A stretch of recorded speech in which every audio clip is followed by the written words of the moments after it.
Annyeonghaseyo, apa kabar teman-temanku sekalian? Saya yakin hari ini Anda sekalian telah siap untuk belajar bahasa Korea dengan materi baru.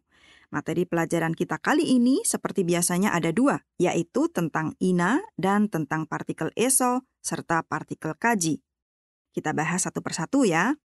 Ina. Apa sih ina itu? Ya, ina adalah satu kata yang digunakan untuk menggabungkan dua kata benda dan berfungsi untuk menyatakan adanya pilihan atas suatu hal. Dalam bahasa Indonesia, ina bisa diterjemahkan menjadi atau. Tetapi antara ina dan atau ada bedanya.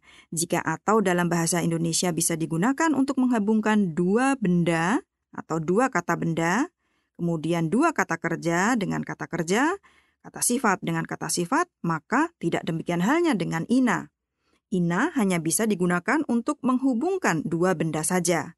Jadi, ketika kita menerjemahkan besar atau kecil, makan atau minum ke dalam bahasa Korea, kita sama sekali tidak boleh menggunakan ina untuk menggantikan kata atau. Sekali lagi, ina hanya bisa digunakan untuk menggabungkan dua benda, yaitu kata benda dengan kata benda. Sepatu atau sandal, apel atau pisang, pegawai atau mahasiswa, dan lain sebagainya. Ketika kata benda yang di depan diakhiri dengan vokal, maka digunakan na. Sedangkan jika kata benda yang di depannya berakhiran dengan konsonan, maka digunakan ina. Untuk lebih jelasnya, mari kita cermati contoh berikut ini. Oh ya, silahkan tirukan gabungan kata berikut ini. Kereta bawah tanah atau bis. 지하철이나 버스, Ya, 지하철, ina, bus.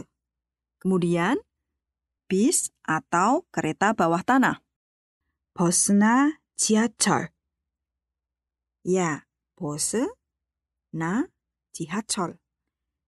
Digunakannya ina dan na pada sebuah kalimat atau frase seperti yang baru saja kita praktekkan menandakan adanya dua pilihan. Dalam kasus tadi, pilihannya adalah kalau bukan kereta bawah tanah, ya bis. Kalau bukan bis, ya kereta bawah tanah. Sebagai latihan, dengarkanlah percakapan berikut ini.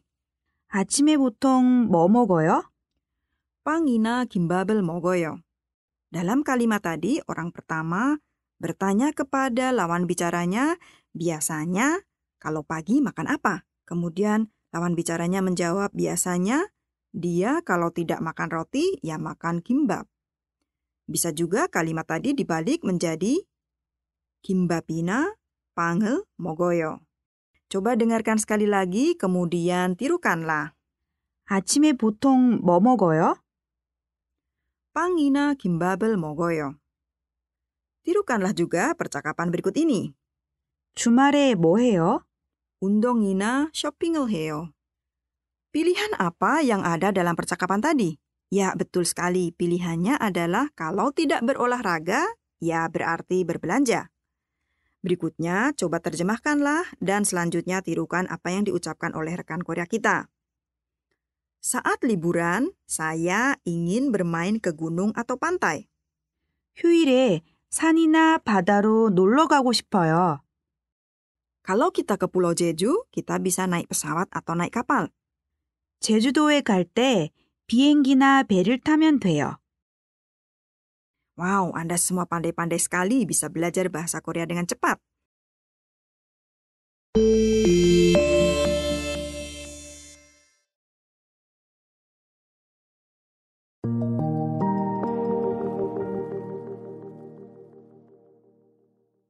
Ya, tata bahasa berikutnya adalah mengenai partikel eso dan kaji. Partikel eso dan kaji dipakai dengan cara menggabungkannya dengan kata benda. Jadi rumusnya menjadi seperti ini nih. Kata benda 1 eso, kata benda 2 kaji. Kedua kata benda ini adalah kata benda yang memiliki makna tempat atau menjadi keterangan tempat. Sehingga rumus tadi juga bisa diubah menjadi keterangan tempat 1 eso, keterangan tempat 2 kaji. Dilekatkannya eso menunjukkan bahwa keterangan tempat 1 tersebut menjadi titik awal suatu kegiatan. Dan digunakannya kaji menunjukkan bahwa keterangan tempat yang dilekatinya, yaitu keterangan tempat 2, menjadi titik akhir suatu aktivitas. Dalam bahasa Indonesia, eso bisa diterjemahkan menjadi di dan dari, sedangkan kaji disepadankan dengan sampai. Namun, jika eso digunakan bersama dengan kaji dalam satu kalimat, maka sudah bisa dipastikan eso tersebut diterjemahkan menjadi dari, bukan di. Dengan kata lain, kata benda 1 eso, kata benda 2 kaji, atau keterangan tempat 1 eso, keterangan tempat 2 kaji dapat diterjemahkan menjadi dari titik-titik-titik sampai titik-titik-titik-titik atau dari tempat 1 sampai ke tempat 2. Untuk lebih jelasnya, mari kita terjemahkan kalimat-kalimat berikut ini. Dan jangan lupa, ikutilah apa yang diucapkan oleh rekan Korea kita. Pergi dari Jakarta ke Yogyakarta naik bis.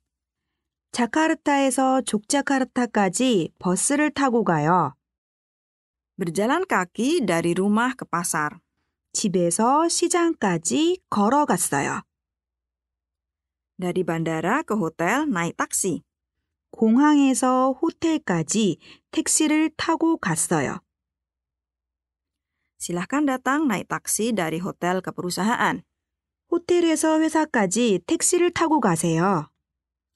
Selanjutnya, mari kita dengarkan percakapan antara dua orang berikut ini.